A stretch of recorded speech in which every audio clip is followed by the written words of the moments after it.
Welcome, low ego action heroes. This is Debbie Levitt from deltacx.com. We're a full service CX and UX consultancy and training. Though that doesn't seem the right word right there, but check us out. And today is September 7th, 2021, and it's a Tuesday, so that means it's office hours, Ask Me Anything. I do this every Tuesday at 6:30 p.m. Italy time. It is Italy where I am. Tell me where you are. Hi, Charlene, I know where you are. Basically, I hang out here for about an hour, and I take your questions. All questions are welcome. So far, no questions have been stupid, and I've been doing this over a year.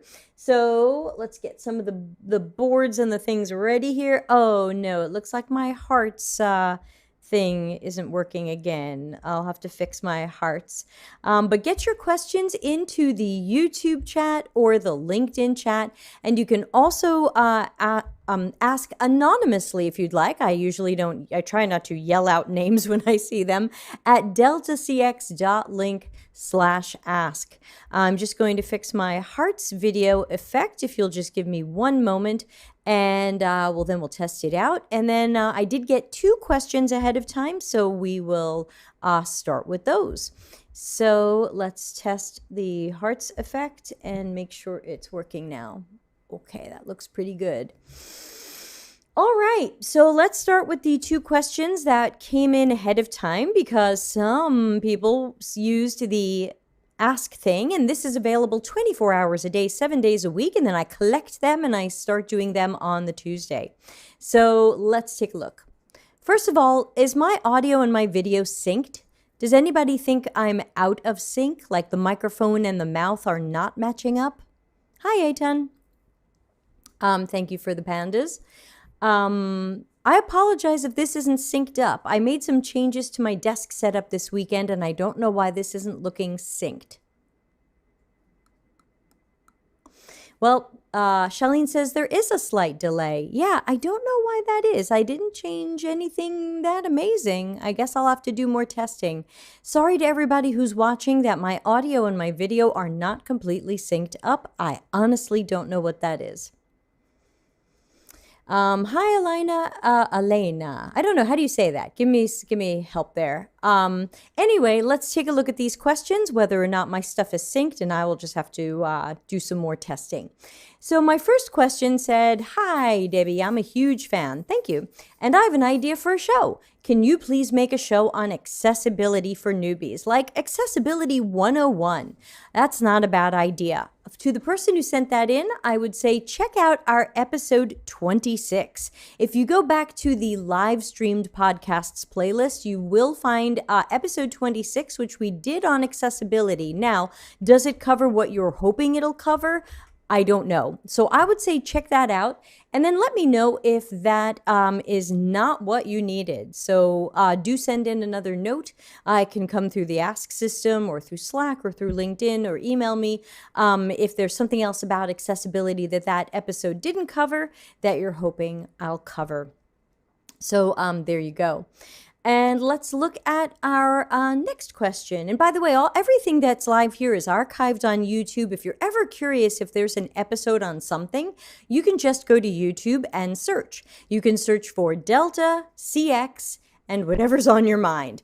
Accessibility, design thinking, lean UX, democratization. Whatever's on your mind, just put it into YouTube after Delta CX and see what comes up with my face on it. And then you can give it a try. And if it's not what you need, let me know. Okay, the next question that came in anonymously, though I think I have an idea of who it could be, but no names shall be named whenever you go anonymous. Dear Debbie, I quit. I like how it's Dear Debbie. It's like Dear Abby, Agony Aunt. Dear Debbie, I quit a UX contract job after a short period because it was a bad fit. Irreconcilable differences. How do I explain this when interviewing?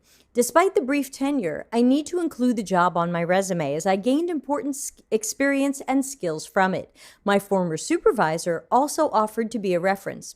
Are there potential pitfalls for this situation? Well, first of all, you have like the best possible situation here. The fact that your supervisor wants to be a reference, even when you are left there or they fired you because it wasn't a fit, that's really beautiful. That really helps this out. So let's answer this a few ways. One with your situation, and one if the situation were different, because obviously if it might be different for other people, and let's include them as well. So in this case, you'd certainly put it on your resume. I don't know how long you were there. You said a short period. So I don't know if this is 1 month, 2 months, 3 months, 6 months. What to you is short? I have quit a job for being a bad fit after a month, 5 weeks. I did put it on my resume because it was a famous and respected company, and I did the best I could, and I have a story to tell. I think that if someone says, hey, you were only at your last job X number of months, what happened there? You've got two choices. You can now, because it's a contract job, you can get away with saying, it was a contract job. It was never meant to be a very long-term job. And most people go, oh, okay, many contract jobs are short. Yeah, that makes sense. So now, if it wasn't a contract job and you were at a full-time job for a very short amount of time, you can't say that. You can't say, well, it was a contract, so it was never meant to be a long-term thing. You can get away with that when it is a contract job, and I have said things like that before when I didn't want to say, hey, everybody I was working with was like off their freaking rocker and the project was destined to lose and blah, blah, blah. So I think that when it is a contract, that's a nice neutral thing you can say. Hey, it was a contract job. It was not meant to be a long-term thing. There you go. And then another thing is, again, because you have someone who's willing to be a reference who can say, hey, it was a contract job. It was never really meant to be a long-term thing, but I had good experience there and developed some skills, and my supervisor's willing to be a reference. I'm telling you, pretty much nobody will have a follow-up question after that. So again, you have the best of the possible situations. I think you're going to have no trouble explaining this away. I wouldn't say, oh yeah, what really happened? I'll just go with what you said. But in other cases, usually I just say, yeah, that was a short contract, but it was a contract, so it was never really meant to be a long-term thing. And I pretty much never get a follow-up question there. I can't think of a time when someone has been like, no, what really happened there? Because they know that contract budgets get cut. And that happened once. I had a job where I was there a month. So I've had a couple of jobs where I was there a month. One, I was there a month and they cut me because they were cutting budgets and contractors were first to go. So in that case, I just said, hey, I was there a month. I was enjoying it. Nice people, nice work, but they cut the budget. And so I was only there a month. I had another one where I was there a month. And again, it was a difficult project, difficult people, all around not good. They clearly didn't even really want me. That's a longer story. So for that one, when people asked me about it, I just said, oh, that was a contract. It was just meant to be a short job, but it was nice to have worked there. And really, nobody's ever followed up. Now, Kayleen says, what if it weren't a contract? Yeah, that's harder. So what I've seen varies. I have seen people not put this on their resume at all because they just don't want to talk about it. They'd rather make it look like they had a 1 or 2 or 3 month work gap and say, oh yeah, I had a work gap. I was trying to find my next job, and just make it look like it never happened. If you don't want to talk about it, it's a little bit of a lie by omission, but it certainly keeps you from possibly some other lies. Some people do leave it on there, especially if it is an impressive company name or whatever, but you might get those questions about what happened there. Why were you only there X period? And remember, it's a very small world. If I know somebody who works there, I might be like, hey, did you just have Charlene working over there? What happened there? So you have to be ready for, oh yeah, Darren says YouTube is glitching. I think, Darren, it's not YouTube. For some reason, my audio and video are slightly out of sync, and I'm not too sure why. I'll have to do more testing. So I apologize to everybody that I seem to be broadcasting slightly out of sync audio and video, so you can just kind of close your eyes. And imagine the emojis floating over the screen. Tell me if LinkedIn is any better. If LinkedIn is good and YouTube is not, that is helpful information. So where's all my QA testers today? So again, it's if it's a real full-time job and you leave or are fired after a short amount of time, it's up to you whether you're going to put it on there or not. I remember a job I had where they had hired a woman for a team lead position in UX, and she was on like a 90-day, not parole. What do you call it? It's not parole. That sounds like she got out of jail. Probation? It's close enough. And so that meant that within the first 90 days, they could fire her for any reason or no reason, and she's just gone. And day 89, they fired her. And I kind of wasn't surprised. She wasn't doing a good job. She was hard to find a lot. Like, where is she? Is she even in the building? So I kind of wasn't surprised when I heard that she was gone. But when I looked at her LinkedIn later, I found that the job wasn't even there. So she worked pretty much 3 months at a famous company, and as far as I can tell, never put it on her LinkedIn or her resume, probably because she didn't want to be asked what happened there. So totally up to you. Yes, probation.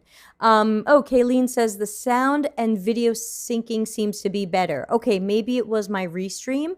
So again, there's my computer and my system, and then there's Restream. But I've got to tell you, even looking at myself, usually I'm in sync, and just looking at myself here, I'm not in sync. So I think it could be me.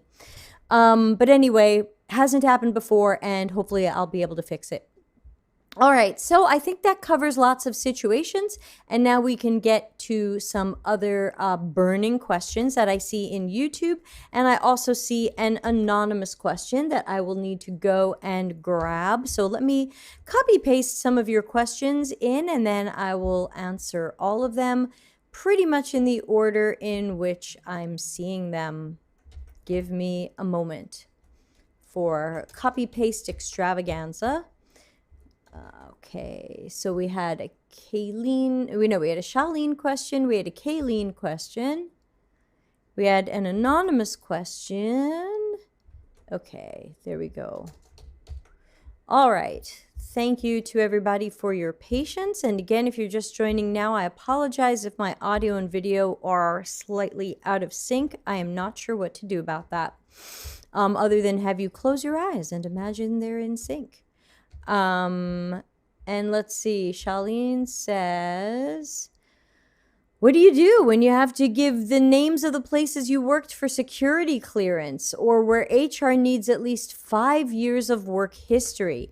Yeah, again, the question really comes down to how much truth do you want to tell?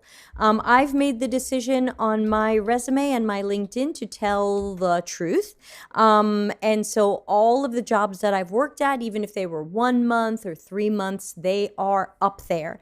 So it is up to you whether or not you put them on. If it really is security clearance or an HR request, then the hiring manager might not be looking at it, and they might not say, hey, wait, this said this and this said this, what's up with that?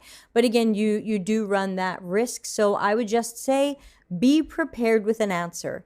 Be prepared with an answer as to if someone says, wait a minute, didn't you work at Thingy? Because remember, sometimes people post to LinkedIn like, congratulate me, I'm now working at Thingy. And then you find out later they were there for 10 minutes. Someone might remember that. Hey, weren't you working at Thingy? What happened there? So even if you think you're going to leave it out, I want you to make sure you have some sort of answer ready in case somebody remembers you there. Kayleen says, I don't think candidates should be given such a hard time. Shit happens. I agree. I've been at so many effed up jobs, like I'm sure many of you have, right, Darren? There's only so much I want to be asked about this stuff, and asking me doesn't make sense because there's only so much truth I can tell you. Do you think I can tell you I left that job because my boss's boss was manipulating a whole bunch of fake stuff to have me thrown out because I found out what he was doing? No, I can't tell you that. So, you're not going to get a true answer. Why ask the question? All right, let's take a look at some of our other questions. The friendly Charlene also asks, how is Pisolo? Pisolo, how are you? How are you? Are you good? Pisolo's on the couch. For those of you following Instagram, one of my dogs is wounded, probably because of his sister, who is a bit of a biter. So we think Diana, yes, this Diana bit Pisolo. And he has a small hole in his side that hasn't healed up yet. He's on antibiotics. The vet says it's looking good. They've seen him twice now, and he's going back tomorrow. So it is healing, but the hole hasn't closed up yet, and we don't want him to go back to living outside in the dirt and rolling in the dirt while he has an open wound. So he's bored out of his mind. He's been in the house a week and a half. He's now trying to chew shoes. He's stealing stuff off the nightstand next to my bed, and he's super bored. We tried bringing in Tiseo to keep him company, but Tiseo thought this was a good time to antagonize him and maybe have a peeing contest in the house. So that was short-lived. So thank you for asking how Pisolo is. He's doing better and he's in good spirits, but he's super bored being stuck at home. And as soon as that hole closes up and scabs up, we will send him back out. Thank you. Kayleen says, tisk, Diana. Yeah, she does that. She's a very short fuse for Pisolo. And he's just a lovable clown, and she gets fed up with him real fast and does like I'm going to bite you kind of things, but I guess she really did. Charlene says, get well soon, Pisolo. He would say thanks, but he's sleeping, and you'll probably hear him snoring because this mic picks up the room, and he's really loud. So let me know if I don't hear him yet, but he will be. Okay, we have a question that came in anonymously before Kayleen's question. What are the major differences a UX researcher should consider in B2C and B2B? I've always worked in B2C, but got an offer from a B2B company, so I'm not sure if I know what to do. Hey, super question, and I bet the chat room has some advice too. One thing that I have found different between B2B research and B2C research is recruiting.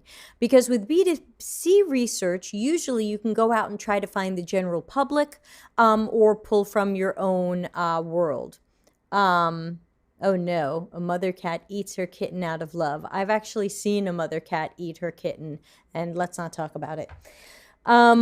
I think recruiting is sometimes hard in B2B because sometimes they say, well, we want to interview our own customers. And then it's like, well, how do we find these people? And are they regular everyday people, or are they expensive high-level directors of marketing or surgeons who are going to expect a lot of money to be part of your research study? Are they people we can recruit from the general public or not? So I find that with B2B and B2C, sometimes the difference is recruiting. Sometimes another problem in B2B research is you can't do as much competitive analysis. I run hot and cold on competitive analysis, but sometimes, especially if it's like a SaaS system or an enterprise system, you can't easily see what a competitor is doing. You can look at their website and see how they talk about their product and maybe some screenshots or a video, but it's not like you can easily try it out. And so sometimes that gets in the way a little bit in B2B. Any other thoughts from Darren or other people on the difference in UX research when you're doing B2C and B2B? One thing that I can't tell from the question is whether or not this is like B2B enterprise stuff. We did a show a couple of weeks ago with Stephanie on enterprise UX. So again, you can always go to YouTube, Delta CX Enterprise UX. I'm sure it'll pop up. And you can see what we're talking about there. See if that maybe helps a little bit. But again, we recently did a B2B and B2C research adventure for an e-commerce website. And in that sense, we were able to do pretty much the same research for B2B and B2C. It just changed how we recruited some of the B2B people. Charlene says, let's see. Oh, I don't have my queue up today. What is going on with my system? It says YouTube is on. Okay. Oh, I've got the wrong IP number. That'll do it. All right. Sorry, I want to put your question up on the screen, and I just realized I can't. I've got the wrong IP number here. Here we go. All right. Charlene says, I find that in B2B, you have to speak to a number of people within the organization because there might be people using only certain parts of the product. Okay, interesting point there. Thank you. LinkedIn user, it's not telling me your name. From a basics perspective, I don't think there's a difference. You're just focused on different sets of users and different mental models. Doesn't impact the work. Yes, it might not impact the work. And then Dave's got a question, and Dave will put you on the end of the list. We've got a couple of people before you, but I see your LinkedIn question and I will add it. And I also think we have an anonymous question coming in. Okay, I see anonymous question. You came in just before Dave, so we'll get you on the list. Please hold. Okay. Got it. Okay, next question was from Kayleen over in the YouTube chat. And she asked, is it possible to be see if I can find it again. I think she said, is it possible to be a great researcher and a great designer? Let's see if we have that on my list of things. Here it is. And then Darren said, yes. And I would say, yes. I would like to think I'm both. Maybe that's just ego to say, I'm a great researcher, I'm a great designer.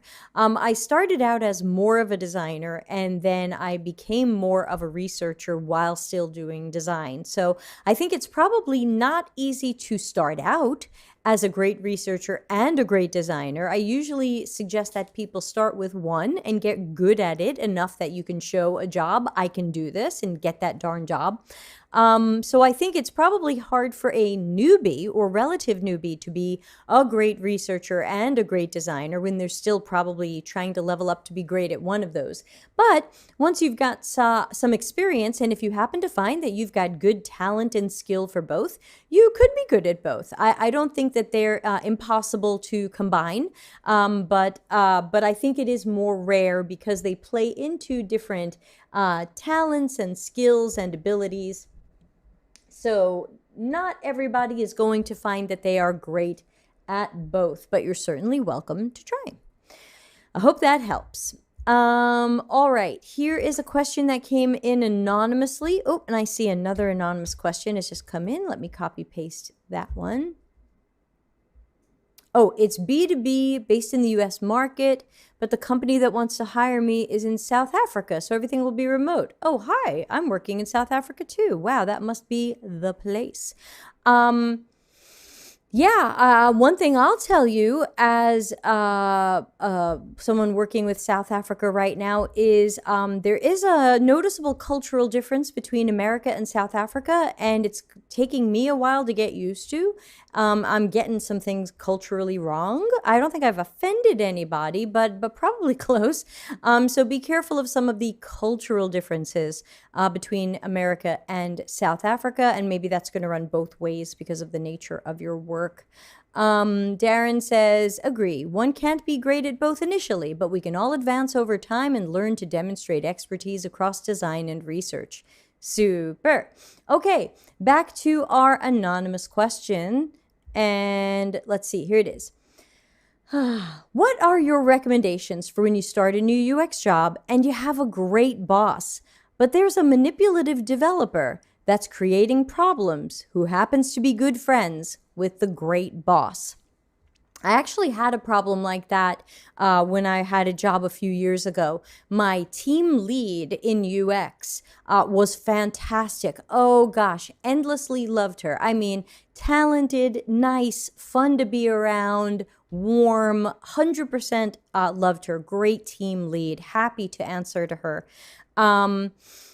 Unfortunately, I had a product manager on one of my projects who was a manipulative weirdo. Some of the stories you've heard me tell about crazy jobs, this was the person. Remember the story of where I said, here's the 7 reasons why we're not going to do this, and the person cut out the design and didn't bring the 7 reasons and then said, this is the design we're going to do? Manipulative weirdo. And the problem was my team lead and she were very, very, very good friends, outside of work, as in they went to Burning Man together. Most Americans will know what that means. So it was hard, but basically I decided to act as if that didn't matter. And basically, I just tried to make sure that if I went to my team lead with a problem or concern about this woman or her behavior or whatever she's doing, that I had something that was well documented, that it didn't come across as emotional or it didn't come across as petty or things like that. I wanted to be able to say, here's the PowerPoint she just showed in the meeting and here's how she pooped on me, or here's something crazy she put into Slack and hey, this isn't okay, screenshot, screenshot. So I tried to make extra sure that if I was going to complain to my team lead about her because I was going to need my team lead to kind of escalate the situation, that I made sure I had really good information. And what I found was that my team lead was pretty reasonable, even though she was very good friends with this person and I could see she was dancing around her a little. She still eventually said like, hey, this is the reason why we're not going to design this idea. I stand with Debbie on our decision. So we don't know. Hi, N Girl VIP. Good to see you. The Burning Man conundrum. So again, we don't know that them being good friends means there's no objectivity and your boss is going to side with this person no matter what. But I think if you can stay away from words like manipulative, that sound very pointed and almost emotional and accusatory. What do you have that the developer is doing that you can bring to the boss and maybe play a little dumb? Hey, I'm working with this developer and I think we're just having some sort of problem and maybe you can help kind of solve this and bring us together. There are times where I'm trying to present my design and the developer is just kind of steamrolling me and acting like they don't have to follow I'm making this up. They don't have to follow my designs or they're going to change my designs. This isn't really the right way for UX and developers to work together. I need to make sure that when I deliver that person my designs that they're following through on that vision, which should really be part of our QA process. Possibly, do you think you can help me work with this team a little bit? Or is there somebody else you can go to who isn't the great boss? Does the team have a team manager? Does the team have a scrum master or agile coach? Maybe there's someone who's not your manager that you can go to say, hey, there's some dynamics on the team that need a little bit of help. Hold on, 1 million anonymous questions are coming in. I wonder if these are follow-ups to what this person's saying. No, these are all questions. All right, great. We will add these questions to the end. So sorry about the manipulative developer and happy to hear about the great boss. I would always hope that the great boss would stand behind you, even if their friend is being a little wacky. And remember, they might know who their friend is.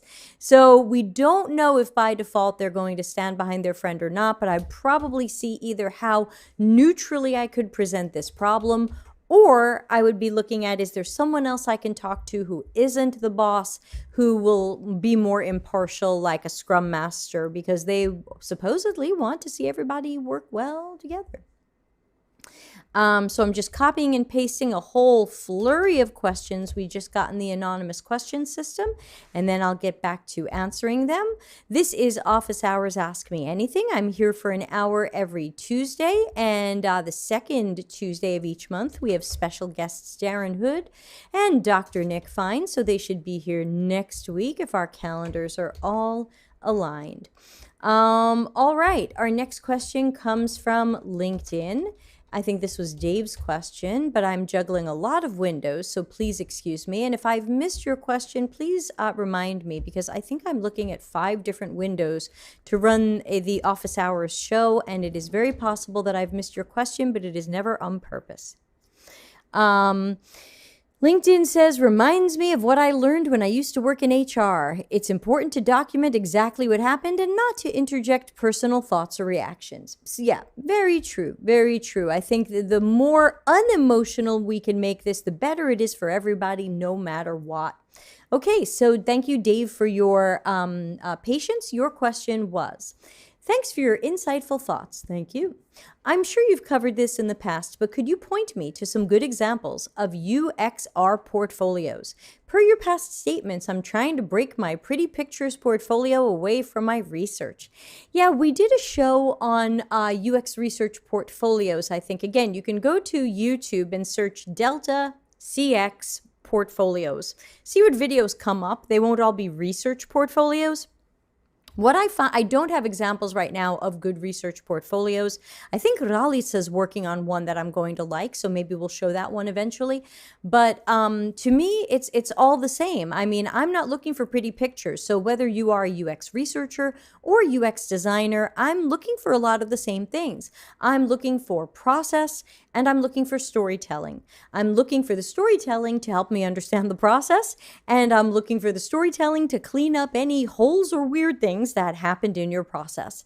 So a couple of screenshots and images of things definitely help, but mostly it's the story of how did you do the work? What were you trying to learn with your research? What were the goals? What methods did you pick? Were there any methods you considered and you didn't pick? Helps me know a little bit about your thought process. How many people did you meet or interview or observe? What were some of your favorite questions that you asked them? I find sometimes 2 or 3 favorite questions help me know a little bit more about, do you ask good questions? What were the things you learned? And then what happened with those learnings? What artifacts did you create? Why did you create those artifacts? And were they used later? So things like this. So, yeah, I don't think we have an example of a good UXR portfolio right now, but I think a lot of my advice is pretty much the same, mostly because I'm not looking for pretty pictures. I'm just looking for a couple of visual examples that help tell your story. So to me, the pictures have to augment the story and add to the story so I can see what you did as much as you're allowed to share what you did. I hope that helps. Next anonymous question says, have you used mental models? Could you share a story about why and how that helped? Kayleen says, I hope my future portfolio will exemplify good practice. I hope so too. Make it and show it to me. Have I used mental models? Could you share a story about how and why that helped? So mental models to me are kind of like a background process. I don't do specific documents or artifacts that say, here is someone's mental model. But to me, trying to get people's mental models, perspectives, or contexts, to me is all part of what I'm doing. And again, I don't call it out as a separate thing. Some people do. They try to create documents or artifacts that say, here's people's mental models. But when I looked at some of those artifacts, I felt like, I'm not sure this is easy to look at. I'm not sure I can make sense of this quickly, and I'm not sure what I would do with this later. So I have adjusted what I do more towards task analysis and optimized task flows, which we teach in great detail here on the YouTube channel in the micro lessons playlist. There's got to be at this point 4 or more videos that say task analysis or task analysis personas or optimized task flow. And obviously in there, and also by breaking people into typologies, whether or not you have personas, we are looking there at mental models a bit. So I would say probably the way you're asking the question, the answer might be no. If you're asking if I've read books on mental models and if I'm using the templates or artifacts that these books recommend, the answer is no. I looked at those and they just didn't click for me. And so I decided to invest more in the task analysis diagramming, which can certainly hopefully speak to users' perspectives and context. And I think that's quite important. If anybody in the audience uses mental models and wants to speak to that, please do, and we can add you to the conversation. Dave says, thanks. I'll dig into the videos and see what I can find. Process and storytelling are helpful thoughts. You're welcome. Good luck. All right, so in waiting for people to respond to mental models, let's take a look at some more questions that have come in. And if you think I've missed your question, please let me know. I'm doing my best to juggle all of these, but man, they keep coming. Okay, another one just came in through the anonymous system. Let's put them on the bottom of the list. Thank you, anonymous person. Okay, the next question that came in anonymously. Lots of anonymous questions today. Thanks for sending all of these in. I always like when we have a nice active session together. What does a UX researcher or designer's day-to-day work look like? Like, do researchers conduct research every day, all the time, or designers design stuff from 9 to 5? Now, we are doing a couple of series on this channel in the live stream podcast episodes where it's called The Realities of UX Work, and we're asking people to talk about what day-to-day UX work is like. Darren says engaging is my way of mental models, and it's an absolute must, and many are closer or using or applying them than they realize. Right. So I would say that in real jobs, most of your 9 to 5 is spent in stupid, meaningless meetings that could have been emails or could have been dashboards. So I don't have good news for you there. Way too much time is spent in absolutely meaningless, heartbreaking meetings. You will wish you were doing your work. So that is the first reality that I'd like to mention, that unfortunately you are probably not researching or designing 9 to 5. You are probably in really stupid meetings. I am in really good meetings at my new job, and according to Office 365, I'm in meetings 20 hours a week, and I've said no to a bunch of meetings. So you are in way more meetings than you could think. Darren says the HR reply was from me too. Yes, that I guessed. I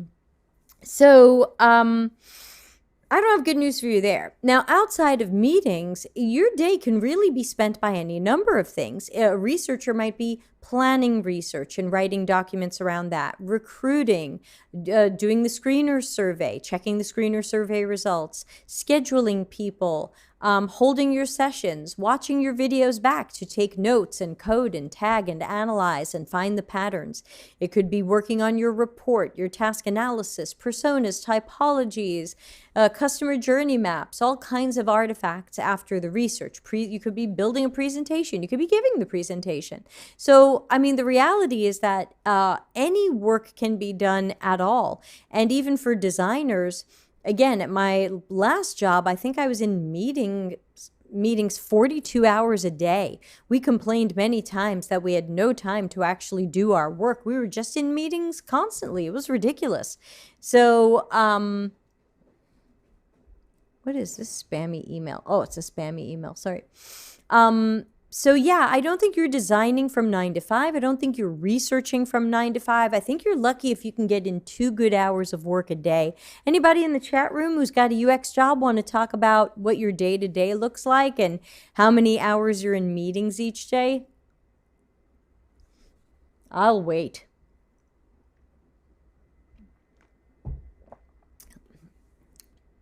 So yeah, you could be spending your time doing all kinds of different things. It would fit into research or it would fit into design, but it might not be using Axure or using Figma or talking to customers. It could also be all of the other things that we do that go with these things. Maybe a designer is meeting with a researcher to learn more about what the researcher learned in their research so that the designer can bring it into their designs. That's a good meeting. Death by meeting is absolutely terrible. It is. Bryce says meetings at least 3 hours a day. Bryce, you sound lucky. 3 would be amazing. Today I actually had meetings at 9, 10, 11, 12, 1, 2, 3, and 4, and one of those canceled. So I actually got to stand up and look outside at the sun because I haven't seen the sun the whole summer. I hope that helps. I know it might not be great news, but that is the truth. Who needs the truth? Bryce says multitasking on Figma during meetings. Yeah, you know, I've had to do the same type of thing. I used to go to like Agile and Scrum and engineering meetings just to be there so they didn't make decisions without me. And I'd say, hey, I'm working on other stuff right now, but I'm here. If something comes up and it's UX, don't make that decision without me. I'm here, but I'm multitasking, so I'm probably half listening. So just get my attention and I'll help you out with it. Yes to Bryce. All right, next question that came in anonymously says, I'm wondering if you need to be proficient in Google Analytics as a researcher to use insights from it as a start point for qualitative research. Okay, so Google Analytics is going to be quantitative research that are going to tell you things like how many people went to this page and what kinds of search words did people use and how's your conversion rate and how much money of stuff did you sell if you set it up correctly. That's going to be all quantitative information. I find that there's pretty much nothing in there that sets me up for qualitative research because who do I meet? Well, I don't know. Google Analytics doesn't tell me who to meet. I'm going to have to talk to somebody else. I'll have to talk to somebody else in UX who might have personas or other information about who our target customers are. Or sometimes if we don't have that, I have to talk to marketing and say, hey, who are our customers? So I can start meeting them and researching with them. Our client this year at Delta CX didn't know that much about their customers other than their B2B and their B2C, because this was e-commerce. And that's where we started. And they had wonderful Google Analytics. I've never seen Google Analytics set up better than these people have, but it didn't give me anything that I needed to plan or execute qualitative research. So, is it good to be good at Google Analytics? You can't go wrong knowing Google Analytics, and you don't even have to be that proficient. It's not that hard. Spend a few hours getting to know it. Google Analytics. Watch a few videos. It's not that hard. If you're setting it up, it's hard. But if someone else set it up and it's just running and you're just looking at different things, it's not that hard. But I don't think you're going to get a lot of insight from it because it doesn't tell you why or what happened. If you see people are barely making it from this page to the next step before your conversion or however your funnel works, okay, people are dropping off, but we don't know why. So it's hard to get a lot of insights from it. Normally we can just get numbers. We could say, oop, looks like we lost 55% of people here. Oh no, why? I don't know. That's what my research is going to tell us. So again, not bad to learn Google Analytics, but I don't think you're going to really use it or start with it. It's not a starting point for qualitative research. I hope that helps. Thanks for asking. Alrighty. Next anonymous question says, hi, Debbie. Thank you so much for this AMA. You're welcome. I do this every Tuesday at the same time. So if you have questions, come on back or watch the archives.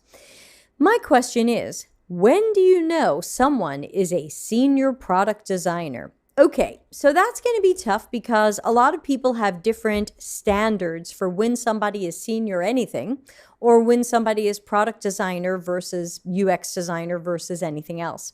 So I'm going to give you my answer to this, and it may accidentally sound a little snarky, but I don't mean it to be snarky. I think it just accidentally snarks itself. But here's how I see this. So first of all, senior.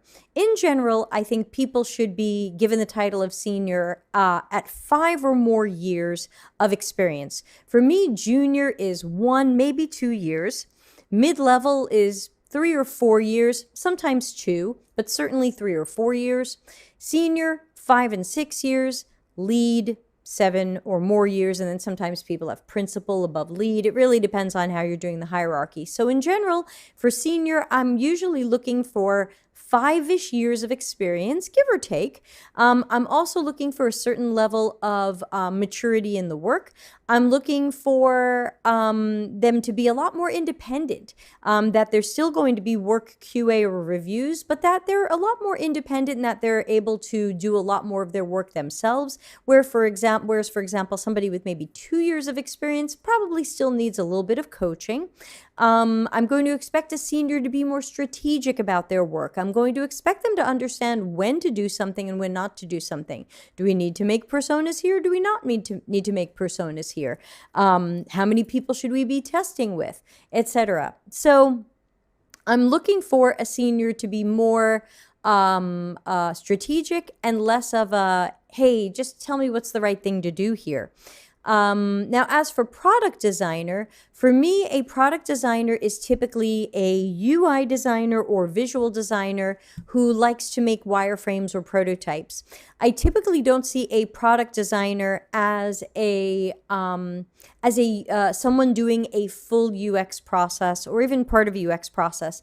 Very often, product design is done without research or with minimal research and is sometimes done without testing or minimal testing.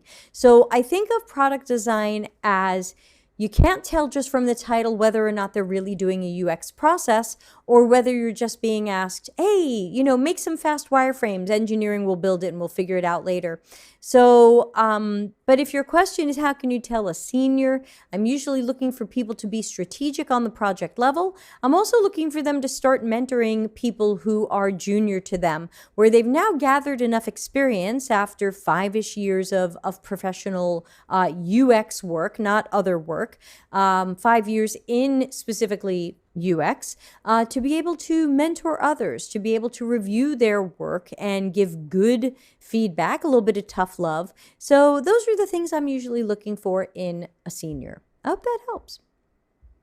Oh, Faith has a comment. Thank you. Let's put that up on the board. There we go. Faith says, thanks so much for making these videos. I've been watching them nonstop. Well, thank you. Don't forget to sleep. It's nice that I finally found a UX community that understands the importance of conducting good research without the fluff. Yeah, we're definitely low fluff here. And of course, you're welcome to join our Slack universe if you haven't already. It's completely free. There are no paid memberships.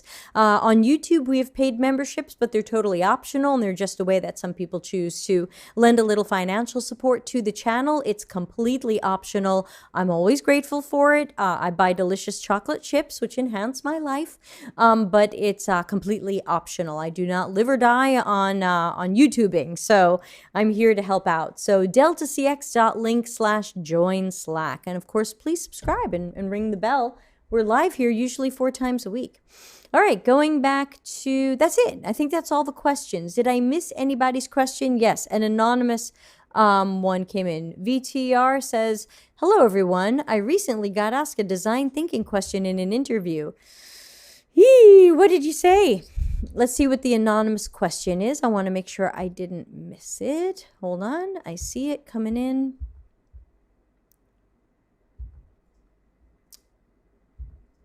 Sorry, I have to press many buttons. Oh. This sounds like this might be a question from the same person who just asked the last question, but let's put it up anyway. All right. This is a double question, which everybody knows not to do in research, but we allow it here because we're all buddies. Okay, this double question says, when are you planning to write your second book? Also, second question, what's the difference between UX designers and product designers? Okay, 2 fun questions. VTR said, saying exactly what you were saying, and they liked it. Okay, very good, VTR. Good luck in your interview. I hope you will get that job. You'll have to keep us posted. We support you. Go, VTR. So funny enough, Delta CX is my second book. I did write a short book before that, that I don't recommend buying at this point. It really needs to be rewritten, though there's a lot I still like about it. But it was called DevOps ICU, and it was a companion to the workshops and training that I was doing of engineering teams to help them understand what UX is and how to work better with us. So that was like a little mini 100-page book that was treated as a companion to that. I used a lot of it in Delta CX, so it got recycled into Delta CX. I am working on 2 books right now. One has already been sent for, what's the word? Typesetting, I guess, even though that sounds a little bit Gutenberg printing press. I've asked somebody to kind of visually clean it up. It will be a children's book about my dogs, first in a series, I hope. And also Larry Marine and I are working on a book about task analysis and optimized task flow and some of the other things we've been teaching about here on the channel. So there will be that book. My books are available on Amazon. You can just go to Delta, just look up Delta CX. If it says out of print, that's a mistake in the Amazon system. Just go to the other search result. If you're in America, it should be about $23 for the paperback and about $12 for the Kindle. It should be available around the world, anywhere where there is Amazon. Where there isn't Amazon, I know there's a little bit of a problem getting people the books. So contact me and I'll see what I can do to get you a book. And the second question was, what's the difference between UX designers and product designers? That completely depends upon the workplace. Right now, both of those titles are equally confusing and possibly meaningless. So there are times where a product designer is a highly specialized UX expert doing really great UX process work and UX, UX, UX, UX. And then there's time where product designers are wireframe jockeys or visual designers who like to use Figma. So it totally depends on the workplace. So at this point, I can't say, yes, product designers are this and UX designers are this. It's just become this giant, mushy fondue of confusion, which is why you're asking me, because this hasn't been standardized. And I've done a couple of shows on how I'd like to standardize titles and what I think they should be. But right now, these are mostly meaningless. When someone says they do UX design, I have no idea if they're doing fantastic human-centered design and user-centered design with attention to process and informed by good research, or if they showed up at a company and they said, yeah, we don't have time for research or testing, just take a few hours and make something and engineering will build it. Do not know. All right, so we've got, VTR says, where can I get your book? VTR, what country are you in? That will help me answer that. Because my book is available in most countries through Amazon. That would probably be the way that you would get my book. And that would be the Delta CX book. You do not have to get the DevOps ICU book. Most of that was reused. Fondue of Confusion, new band name. Yes. Oh, VTR, you're in the Bay Area. I used to live in Daly City. Yeah, Amazon. Unless you're boycotting Amazon, Amazon is where my book is. You can get a paperback. Excuse me. You can get a paperback for 23 American dollars, or you can get Kindle for about 12 American dollars. I suggest the Kindle because it's searchable and highlightable and in that sense, easier to use than a book. And you save trees. Excuse me, I'm hiccuping.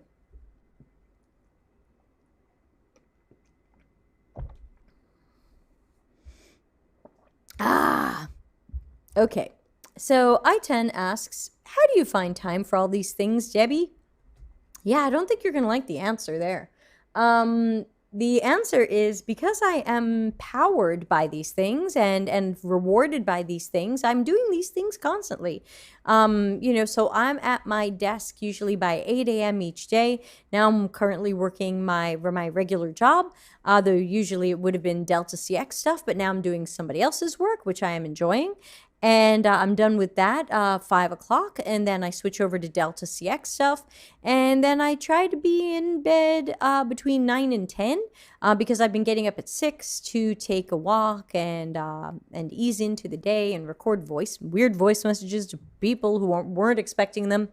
But mostly I have time for this because my boyfriend is a workaholic. He's over here now. We moved my desk, so he's there instead of there. He's there now because I wanted to see him. But now he can't hear me because he got I'm talking about you. Oh. He got the Bose headphones, so he doesn't know I'm talking about him. Yes. So that guy's a workaholic, so I can work very hard, and we just kind of look longingly at each other. And I purposefully didn't have children, so I really don't have a lot of distractions. I always say no parents, no kids. Very few problems. So I've kind of designed a relatively easy life for myself, and that gives me the headspace and the energy and other things to get work done.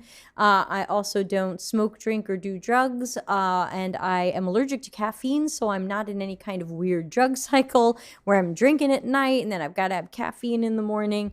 I'm just kind of powered by my love for what I do.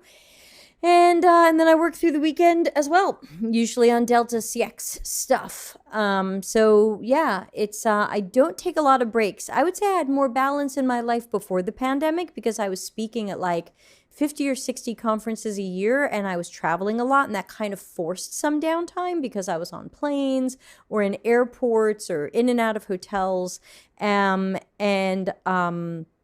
And that kind of forced me to not work as hard also, because you couldn't tie me down for too long. But now I'm just working stupid hard. So I think I would have more balance if I weren't sitting here all the time. But it's pandemic, so it is what it is. Thank you, Aitan. Next question comes from VTR. And it's our last one, so we might be done after this one. Thanks to everybody for joining, and stay tuned for me to tell you some of the other events coming up. Any tips on how to prep for a final 45-minute interview with the head of design? I know it's contextual, but I would love to hear your thoughts. Yeah, so some of the questions that I will normally ask people is tell me about your UX process. And whatever they say to me, I just want to hear a good process. If they want to tell me about user-centered design, fine. If they want to tell me about double diamond, fine. If they want to tell me about design thinking, that's fine. But they'd better sure make it sound like user-centered design or double diamond. I actually interviewed someone a month or so ago because he had design thinking all over his portfolio and stuff. And when we got to the interview, I said, I'm going to ask you a strange question. I said, I'm going to ask you to describe your UX process, and I'm going to ask you to not use the words design thinking or empathy. And he's like, oh. So he just started talking about what he does in his process, and I was like, sold. And we hired him. So yeah, believe it or not, if your stuff says design thinking, but it looks good, I might still give you a chance, but I might ask you a weird question like describe it by not saying design thinking. So because let's face it, it's not the thinking. The thinking is just part of it. There's a lot of doing. So I think you might get asked that. I'm very often asked questions like, what work are you most proud of? They want to hear a little storytelling, keep it short. They might also ask you, tell me about a time when you had a conflict with someone and how you resolved it. Sometimes I get asked that one. And I think we ask that one too at the new job in interviews. Oops, I gave it away. What else do we ask?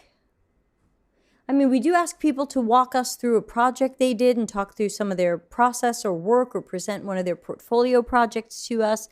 Be ready for that. I do see the anonymous question. I hope it's a shorty and we have time for it. Let me see. Okay, I think we can add that question on to the end. Thank you, anonymous person.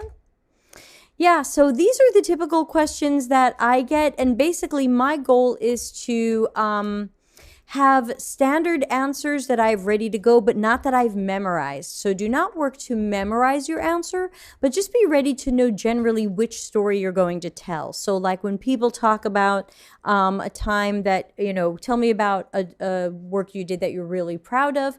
I very often talk about a set of personas I made for a company some years ago where the whole project was just like a mess and a disaster, and it seemed like I was never going to be able to do this, and I didn't have access to talk to the right people and blah, blah, blah.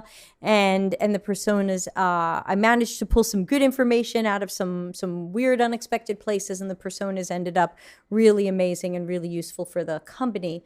So it's a story I like to tell about being proud of my work, where I overcame a weird project challenge and ended up making something good out of it. So I would say, again, you don't have to have these memorized. You just have to be ready to know which story answers that question. So if they ask you what are you most proud of, or which was the most interesting project you worked on, or talk me through one of your portfolio projects, tell me about your process. Oh, hi, Surya. Surya says is very useful. Good, Surya. So this is an example of stuff. So again, I coached somebody at one point who had tried really hard to memorize his answers. And the problem was that when he gave his answers, they seemed very memorized, because he went from talking like this to talking like this, because he was kind of had it memorized and he was just kind of going through it. And I was like, no, I'm not going to let you do it. You have a wonderful personality. Just freaking tell me your story as yourself. And he came from a culture where it's important to look very businesslike and very straight, not straight in that sense. I mean, straight like in tone, not straight in any other way, because I'm certainly for all kinds. So I think it was, he came from a culture where it was very, very important to be a little monotone and serious and that. And I said, but that's not how you talk to me as soon as I just talk to you as a person. Just be you. Just be you. And he did. And that went well. So again, be ready, but not memorized. Be ready, but not over-rehearsed. That's what I suggest. And then truly be you. If they don't want you as you, I know it sounds cliche, just be yourself. If they don't want you as you, what are you going to do the whole time there? Put on this, put on this fake persona because that was the persona you used in the interview, and now you've got to be this fake person for the next, X years while you work there. So yeah, even in interviews, I'm this person. I just try to not say curse words. But other than that, this is me, because this is the version of me you're going to get if you hire me. So, no matter what level I work at, Surya's worked with me and he knows this is the version of me. This is it. There isn't like 12 Debbies and which one are you going to get today? It's this or this slightly dressed up. It's kind of it. All right. So we had an extra question come in, so I'm going to stay a little bit late and we'll go over an extra question and oh no, we're getting another question. All right, we're going to stay extra late today and answer 2 questions. And that's it, everybody. If you ask any more questions, I don't have time for them. We're going to have to stop. I'm usually just here an hour. So Sushant, your question will be last, and anonymous person, your question will be next. Anonymous question said, I had a UX research internship at an agency under an overworked UX researcher as my manager. Is it typical to take notes on unmoderated usability tests where you combine the analysis and note-taking to save time because of the quick turnaround? I had a hard time analyzing the tests as I was consuming the recorded videos. In school, I learned to take notes and then analyze. Ooh, this is a super interesting question. So here's something that I've noticed.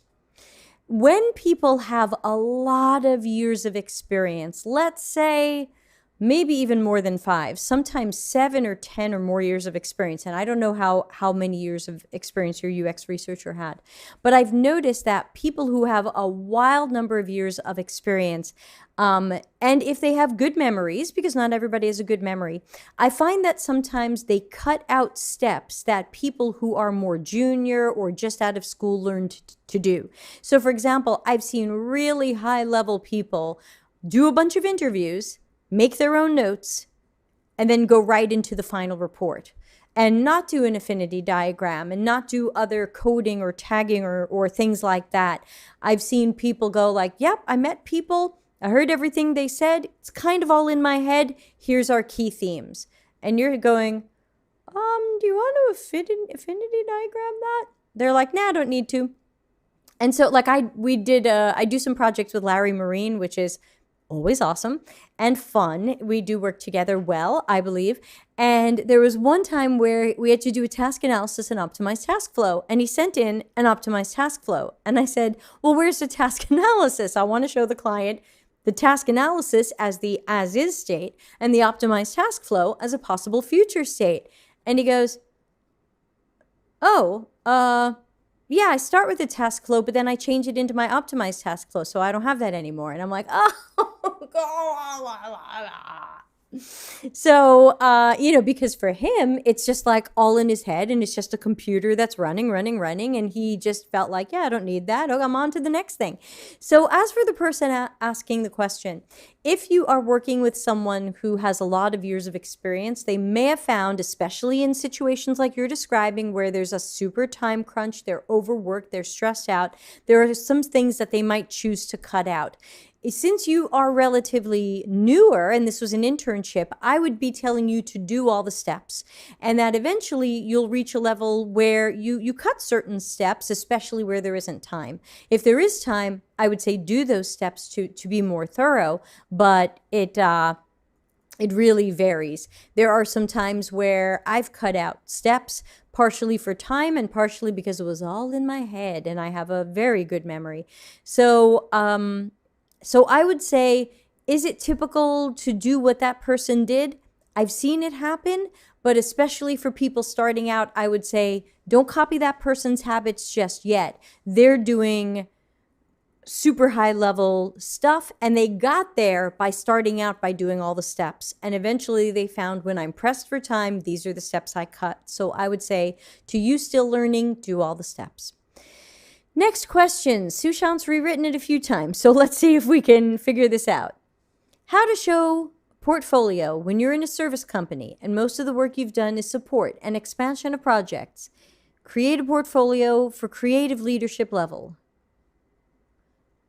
Just to support my question, leadership level portfolio when you're supervising projects, it's hard to create a portfolio. Live websites as a project to show. So Sushant, in that case, it really relies on your storytelling. If you are the supervisor, the leader, the manager, the director, whatever it is, and you didn't do the worker bee work, then your storytelling in your portfolio is, here is how I led this team. Here is how I managed this team, or here is how I strategized this project or this team's work.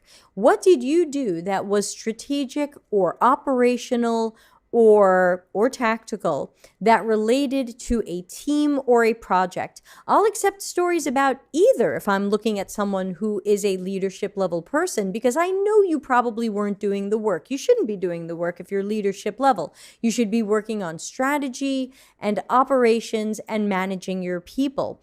So I would expect your portfolio maybe to have previous work from when you were the worker bee, so I can see you do come from UX and you know what you're doing, so you're more likely to be a good manager. And then I expect some storytelling around your leadership work. So again, anything that was strategic, anything that was operational, anything that was strategic at a higher level, like for the team or the department or the company, and then anything that was strategic for the project, and then anything that was operational. If you oversaw people's work, what was that like? What kind of manager are you? So I would probably say your leadership portfolio is some of your old worker bee work, so I know you can do the stuff, and then some storytelling about how you manage people or oversee projects or things like that. And with that, we are running very late, so I'm going to have to say this is the end of office hours. Ask Me Anything, but let's check the schedule. Tomorrow we won't be broadcasting. We will be having Slack monthly networking, so you can join our Slack universe for free, deltacx.link/join Slack, and then you'll check the live events channel for how to join the monthly networking. It is free. And what else? Thursday, extra podcast, very timely for the questions we've had today. Michelle Ronson will be back to talk about storytelling in UX research. Now, she's probably not talking about portfolios. It's probably the research reporting and presentations, but come and ask your questions. So Thursday the 9th, all shows are 6:30 p.m. Italy time. This podcast will be storytelling in UX research. Friday the 10th, schedule change. Normally it's Deb reacts to crazy stuff you've sent in, but you've all sent in so many boot camps and online courses and a couple of UX degrees that Friday will be Deb reacts to boot camps, online courses, and university degrees only. So if you have any to send in, send them in now, deltacx.link/reaction, and I'll get them on the list. If you have other stuff for me to react to, you can send it in, but I'm going to save it for Friday the 17th. Looking at next week, Monday the 13th. This is a good one. VTR. I don't know if you're going to make this one in time, but we're going to have Leon Dries back talking about making sure your answers during interviews are concise and compelling. So come learn about how to interview better. Tuesday the 14th, office hours Ask Us Anything with special guests Darren and Dr. Nick, all taking your questions live. Wednesday the 15th, I've snuck in a micro lesson on interpreting unmoderated research by popular demand. Thursday the 16th, no stream. Friday the 17th, reaction stream, so reacting to random stuff. Monday the 20th, oh yay, Julia DeBari will be here. questions to ask during interviews. So we're going to be talking about what should you be asking when you're being interviewed to try to figure out what is the vibe of this company? What is the UX maturity here? Do I even want to work here? So that's going to be September 20. September 21 is double office hours. I do one at 10 in the morning Italy time to catch Australia and time zones east of me, and I do one at regular time, 6:30 p.m. like today. VTR says, any UX strategy reading you recommend or any of your videos on this? My book was somewhat strategic, but we have not specifically done a lot of videos or the like on this. Excuse me. I am done. So no, I don't have a lot on this, maybe other than my book. I'm sorry, but that's a good idea. No stream Wednesday the 22nd. I'm going to the dentist. Friday the 24th, Deb reacts to stuff. Monday the 27th, another panel, the realities of UX work. We'll have 2 more guests. This time we will have Maggie, friend of the show, and Nick, friend of the show. He usually shows up as I Love UX, and Shannon, super friend of the show. And they will be our panelists talking about what UX work is like day to day. Tuesday the 28th, office hours, ask me anything. Wednesday the 29th, this one, I just added this one. Bettina will be joining us to talk about crypto and NFTs because I don't get them at all.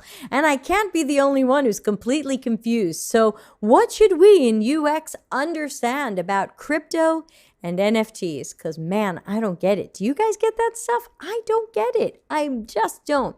And that is the rest of September. So you can also find the program anytime you like, deltacx-link/events. And that'll just dump you on a cheesy Google Calendar, but you can add it to your own Google Calendar.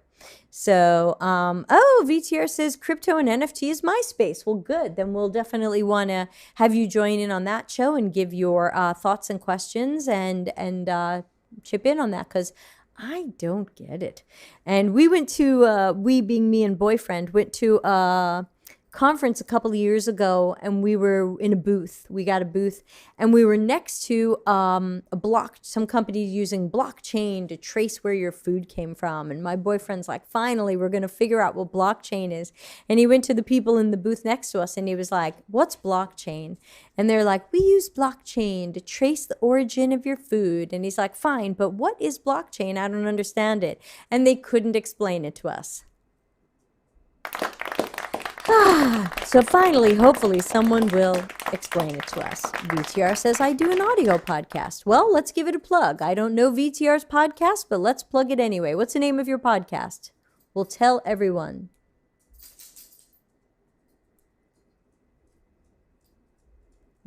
It's only good for finance. Okay, well, maybe you will tell us your audio podcast and we'll plug it. And Olivia the dog is here. Hi, Olivia.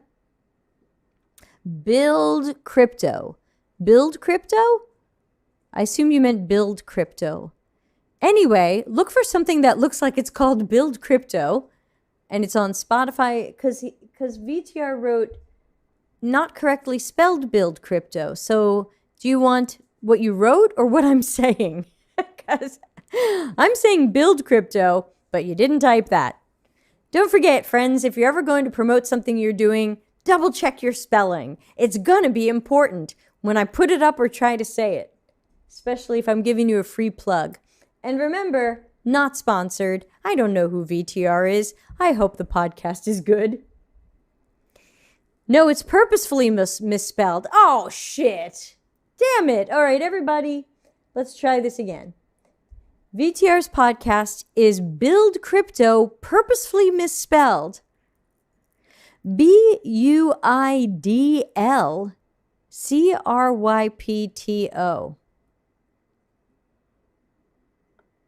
Not happy. Yeah, you can't put links in the YouTube chat. YouTube strips them out because they're afraid you're a spammer. So everybody, try to find incorrectly spelled Build Crypto podcast. I don't know if it's any good or not. Not sponsored, but we'll try to support each other where we can. All right, I'm super late. Thanks for hanging out. I am going to just go to sleep and I will catch everybody soon. If you need my attention for anything, you can always find me in our Slack channel, deltacx.link/join Slack. Note that we've got a lot of new channels in there, so please join them and don't just post to general like a lazy person. And then, of course, after the stream, please comment to help in the algorithm. All right, so I'm going to play us out of here, but thanks so much for joining. Good to see everybody again. And I guess we'll be back Friday to talk about crappy boot camps who are pretty much all crappy. Thanks. Wear 27 masks with filters and please isolate. Thanks, everybody. Be well. See you. Bye. Customer centricity as business intelligence. Visit deltacx.com to learn why we are